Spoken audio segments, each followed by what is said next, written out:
exposure. Not just that, even if you were to look at teachers, it's very easy to blame the teachers कि इनकी गलती है. Teachers ठीक से नहीं पढ़ाते. But if you look at how little respect and dignity the administration gives to teachers, one will realize इसलिए teacher नहीं पढ़ाते. A teacher is like free labor. Election duty, teachers will go. Pulse polio immunization, teachers will go. Aadhaar card seeding, teachers will go. Family register, teachers will go. So if teachers are spending all of their time working as free labor for the government, how will they actually be teaching the child in the classroom? You have given a message to the teachers that children are not important, government work is important. So we remove teachers, apart from election duty which is mandated as per the law, we remove teachers from all other non-academic work and said that teachers will not leave schools, teachers will not leave their classrooms. They will focus only on teaching. Similarly, when teacher training used to happen, governments would spend very little money, and so teacher training would happen in very poor facilities. You know that broken down classroom which I showed you in the first photograph? That is the sort of setting that teachers would be trained in. Even children can't sit comfortably on those desks, let alone 40, 50-year-old teachers. So you would make them sit on uncomfortable desks with boring resource persons, serving them just one chai and one samosa through the day. So obviously no teacher was interested in being trained. And initially, when we had started a lot of our reforms, we had faced some resistance from teachers.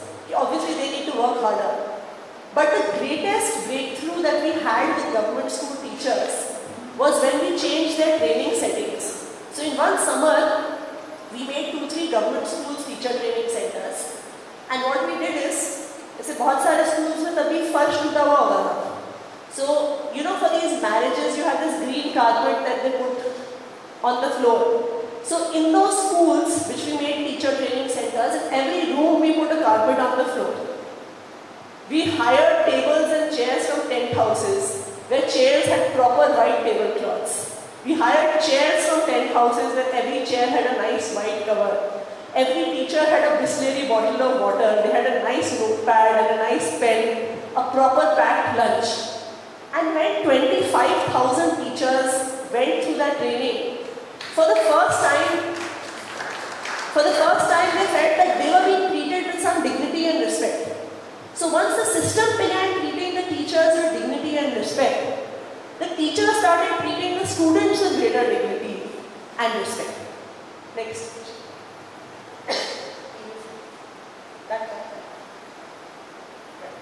So these are just some examples of how once a lot of the teacher training started, a lot of innovative methods came into the classroom.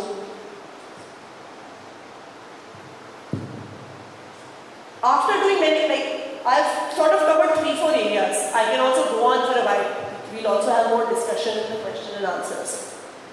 But what are our key takeaways after 3.5 years of changing schools?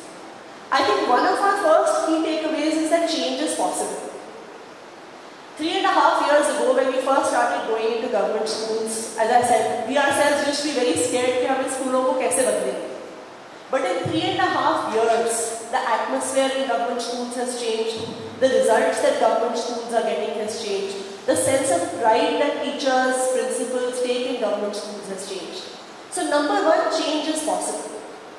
Number two, policy making is not rocket science. All of the things that I have shared with you so far, none of them required any fancy degrees in policy making, fancy degrees in education. These are all very simple, common sense things that anyone could have done if they cared enough to do it. Third, the real challenge lies in implementation. That how is it that you are going to ensure that those policies actually reach the ground level? So now my question is that if policy making is not rocket science, if change is possible, then why is it that no one has been able to do this before? Why is it that a change that is possible in 3.5 years has not been brought into our government school for decades? And I think herein lies the larger question that we all as citizens need to address. After 3.5 years, my own strong conviction is that change has not happened so far because no one has wanted to do it. If there was any government in power that had wanted to change government schools, they could have done it. This change is not even, sometimes when we look at how defunct the government school system or any government system is, we begin to think that change is a 20-year project, changing the country is a 50-year project, changing the country is a 70-year project. It is not. In 3.5 years, we have been able to transform the nature of government schools in Delhi. And if any government, sometimes we are asked, "Hey, Delhi mein to bahut paise hain."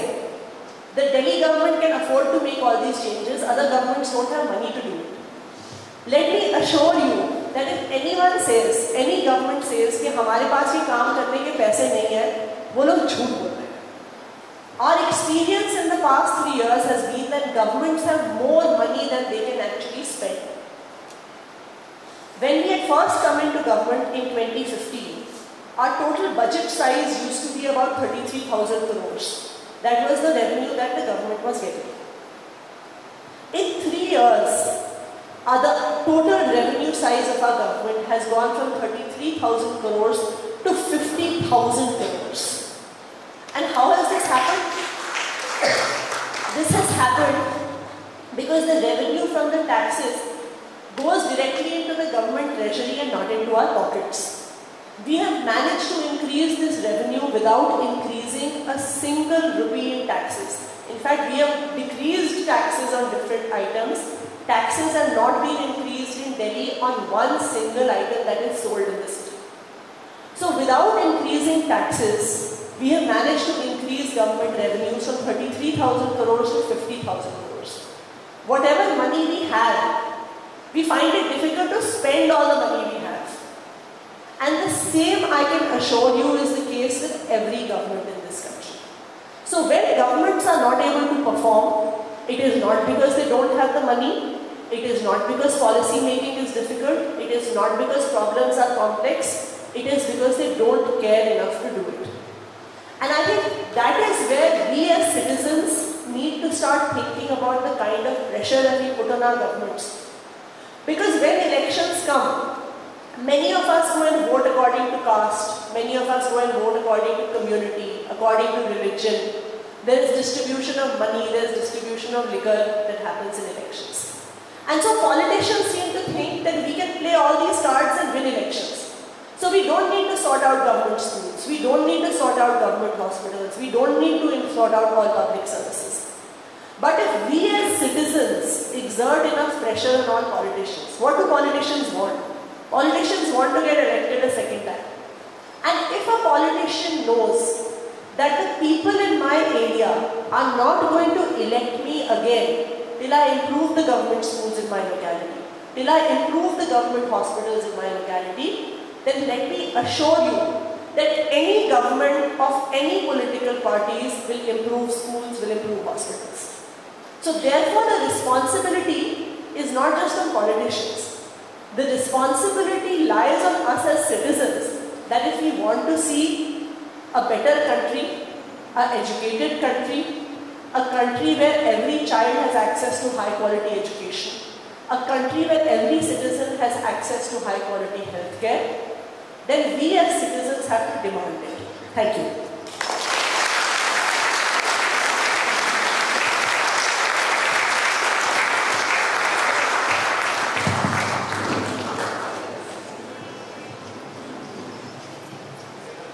I request all the dignitaries to preside to their respective chairs on the dais.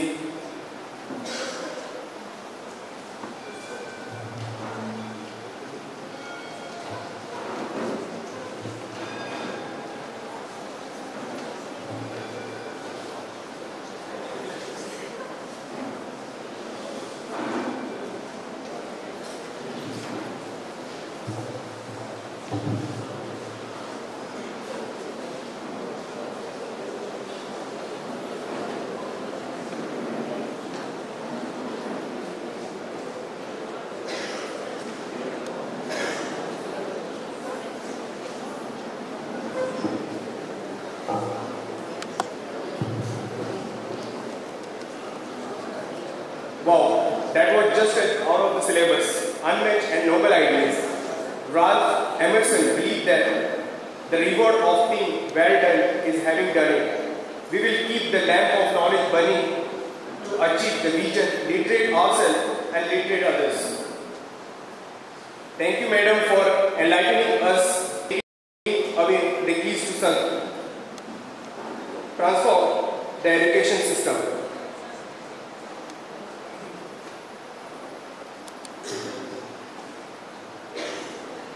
I request our Chief Guest, Madam, to give a small memento on behalf of JCI MAPUSA.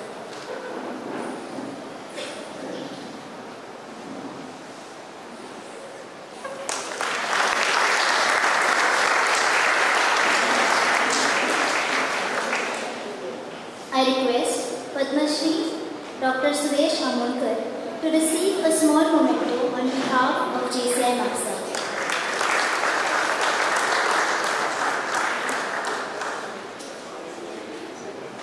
I request Shri Prabhakar Tingre to receive a small memento on behalf of JCI MAPUSA. I request Shri Anand Bedkar to receive a small memento on behalf of JCI MAPUSA.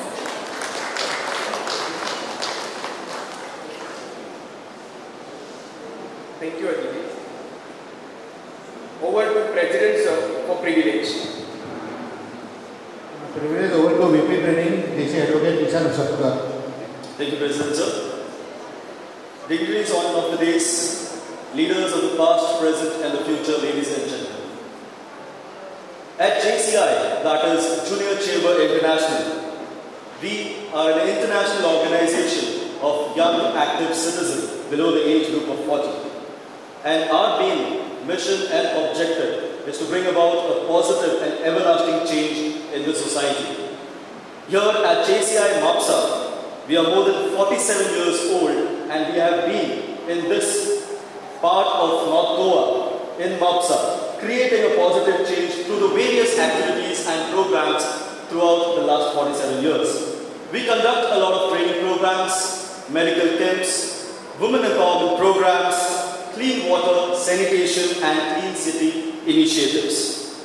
I stand before you right now to inform you all that JCI MAPUSA will be conducting a musical event that will be called Diwali Sanj. Now today what you experience is the very serious side of JCI.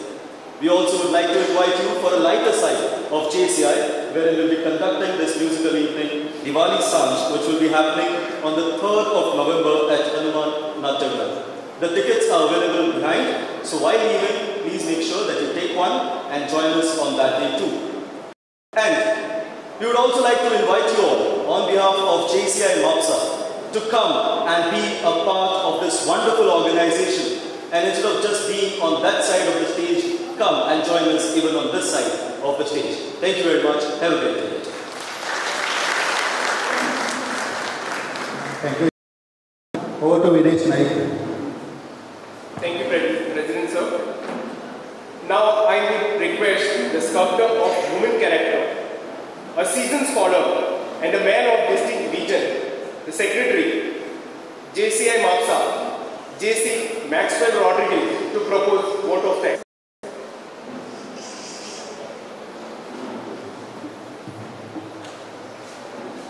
Thank you, JC Videsh. Miss Adishi Malina, it was indeed a pleasure to have you among us.